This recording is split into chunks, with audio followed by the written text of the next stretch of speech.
Hey, I'm Lana from Lana Glowshot Art, and in this video, we'll be unboxing the January 2025 Sketchbox.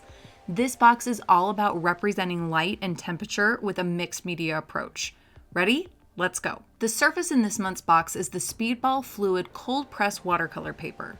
This 140-pound paper works great with both wet and dry media, making it the perfect option for mixed media. Next, we have the Derwent Tinted Charcoal in Sunset Pink and Slate. These pencils have a core made of charcoal particles mixed with a small amount of pigment. They can be layered and applied with more pressure to build rich, deep darks, like I'm demonstrating here with Slate. You can also blend them with your finger to create subtle gradients, as I'm doing here with Sunset Pink. The next item in this box is the 1/4-inch Princeton Snap Angle Shader Brush. This brush is perfect for creating clean lines and edges and for easily filling in larger areas. Now let's add a bit of water to the charcoal pencils. This softens the transitions and creates gentle washes. You can also draw directly into wet areas to achieve a wet-on-wet effect, opening up a variety of different textures. In this video, we'll explore temperature, and these tinted charcoal pencils are a fantastic starting point. Here, I am creating a temperature scale, transitioning from the cooler slate color to the warmer sunset pink. I use various techniques, including adjusting pressure to create gradients, blending with my finger, blending with water, and applying additional layers to increase opacity. The possibilities with these pencils are endless, but for the rest of this video, we'll mostly use them for laying in concepts and sketching.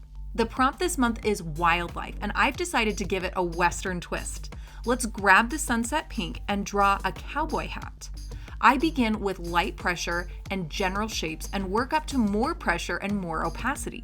These tinted charcoal pencils are erasable, so if you want to grab an eraser, that will work. But in this sketch, instead of erasing mistakes, I tend to rub them out with a clean finger and then refine the line by applying more pressure. The next item in this box is truly unique, the Artgraph Taylor Square set featuring the primary colors, magenta, yellow, and blue. One way to use these squares is by picking them up and drawing directly on your surface, experimenting with loose sketches and mark making. Since these squares are water soluble, you can also activate your line work by adding water. My favorite way to use these squares is with a brush. Just dip your brush into the water and go straight in, like I'm doing here with magenta. For yellow, I'm creating a gradient by gradually adding more water. While these paints do share some similarities with watercolors, they stand out for their ability to produce really vibrant, matte, opaque colors. Just look at how beautiful and bright this blue is. Ooh, I love it. Because these squares include the primary hues, you can mix an infinite range of colors. A great way to start experimenting with color is to create your secondary and tertiary colors as a warm-up, as I did here in this color triangle. Since we've been exploring temperature, I'm going to create another temperature scale using the Artgraph squares. On a separate palette, I've mixed magenta and yellow to create an orange, which is a warm and intense color. I'll apply this to the top of the scale. On the opposite side, I'll apply pure blue, which is a cool and also intense color.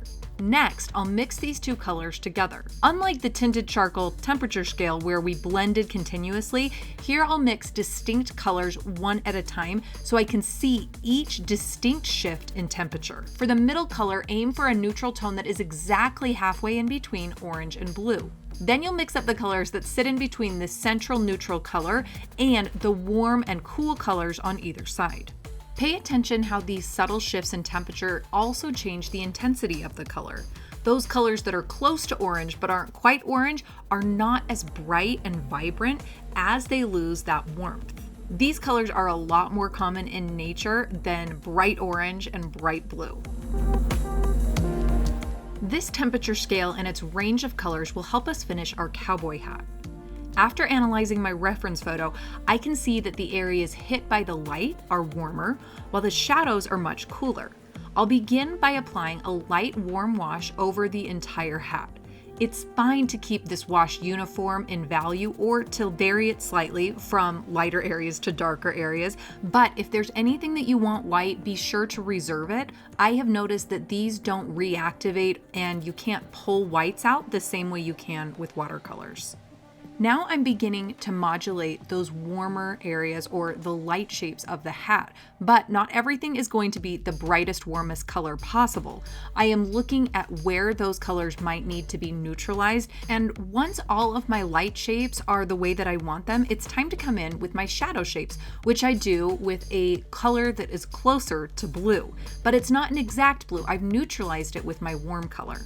I come in looking closely at my reference photo and map in the entire shadow shape, trying to be really attentive to the edges that I create between the cool colors and the warm colors, because those areas are going to have more neutral temperature colors in between them.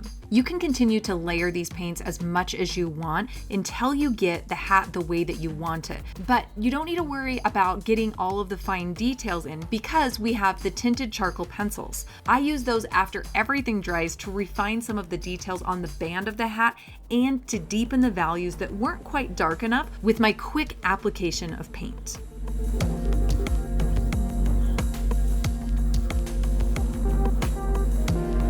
The last item in the box is the Sakura Pigma Medium Brush Pen. This is a calligraphy style brush pen that is great for shadows and crisp black details. It is capable of making a variety of marks that are very painterly, so play around and explore all the different marks that you can make.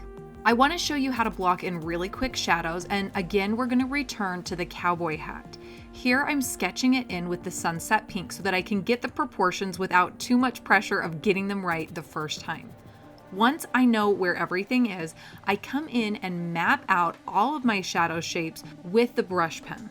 Using the brush pen, you can play around with establishing shapes as efficiently as possible and working with your shadow shape design.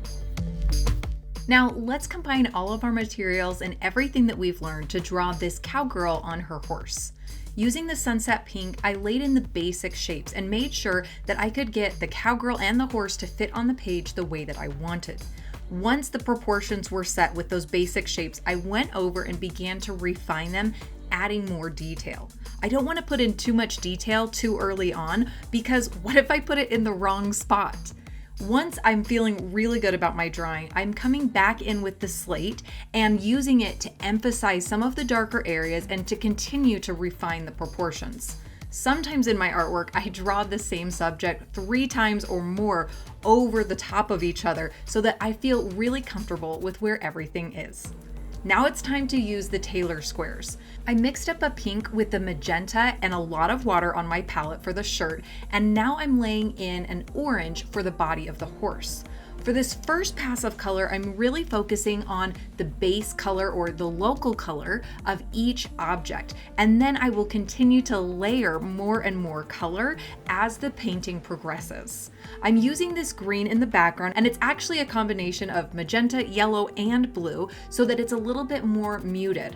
I don't want any of these colors to be really bright and vibrant. Once that layer is dry, it's time to come in with shadows. Notice as I lay in these shadows that I'm constantly changing the angle of my brush. I love this brush because it allows me to give such precision to my shadow shapes, and I can use the point for small details, or I can lay it down on its side and lay in a larger shape of color really strong and confidently. I continue to apply the shadows throughout the entire painting, and then once those are dry, I'm coming in with more layers to unify the light shapes and the shadow shapes. This could go back and forth as many times as you want, and if you want to implement some wet on wet effects, you are welcome to. But if that isn't what you're going for, make sure that each layer dries before you come back over with more paint. Don't forget the cast shadow that the cowgirl and the horse cast on the ground. That's going to help them feel a part of the environment. And I mixed up a light brown and used it to make the sand look like it's flying up as the horse is running. The last step is to use the Pigma brush pen to add some emphasis to the shadows. Allow this brush to work really painterly and avoid outlining everything. Rather, look at your photo reference and really focus in on those darkest areas. Then draw a shape or a painterly line to represent those shadows. I found with this Pigma brush pen that a little bit less is better than too much. So apply your black ink slowly and carefully, step back and assess, and then decide with intention if you want to add some more. And now this piece is complete. I hope you learned a ton about working with temperature in a mixed media approach, and we can't wait to see what you create. So be sure to use the hashtag SketchboxJanuary when you post your work online. For more unboxing videos and tutorials, you can check out our YouTube page where you can like and subscribe. Thanks so much for watching. See you next time.